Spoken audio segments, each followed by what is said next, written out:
Hi, it's Jordan Teen 1, and today I'm going to share with you the pattern for this adorable Snoopy bracelet. So we're big fans of the Peanuts gang in my household, and my kids wanted me to come up with a bracelet, so this is what I made. I was going to do several different characters, but I really wasn't liking the way that they were turning out since you're just limited to 7 rows. So I came up with just Snoopy and Woodstock, and then I just repeated them. I did give Snoopy a different color collar here, and my kids were very upset with me. They were mad that I didn't keep the red collar. But after I had it done, I wasn't going to take it all apart just to change the collar. So you can make the decision what you think looks best.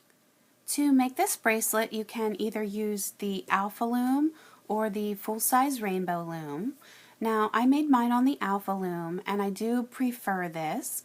And it's nicer because there's a little bit more width in between the pins, and then you have your comb, which has the 7 hooks, so you can loop it 7 times faster. But if you don't have access to that and you still want to make it, you can use your full-size loom. Just set your pins in line with one another and use 7 sets. To make this bracelet, I used the Alpha Loom bands, but if you wanted to use regular bands, you can. You just have to double them. And for my background color, I had green, so I used 215 of those.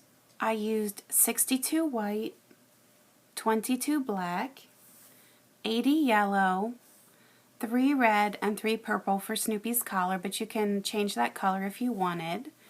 And then I used 55 clear. So here's my bracelet, and I'm going to put the grid pattern above, so you can just pause your video and follow along with that pattern to make your bracelet. But let me just tell you a little bit about the bracelet itself. For mine, I used 55 rows, and it came out to about 7 3/4 inches, maybe just a little bit longer than that. And so you may have to make yours longer or shorter. And so if you do need to do that, you'll want to do that on the solid rows. So for this one, I have 3 rows in between each of the characters and then on the ends. So you can always delete some of these rows or the in-between rows. You want to leave at least 1 row, probably more like 2, in between the characters, just so you can clearly see that character pattern. And then of course if you needed to add rows, you would do it in between as well. And if you wanted to choose a different color for the background, you could certainly do that.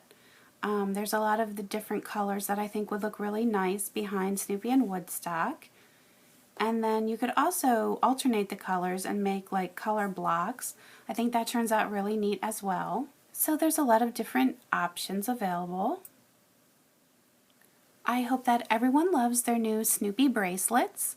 You can always leave me comments on YouTube and Facebook, post pictures of your creations to my Facebook page, and please feel free to subscribe to my YouTube channel so you can stay up to date on my latest tutorials.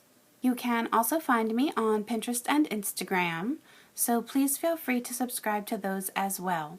Thanks for watching!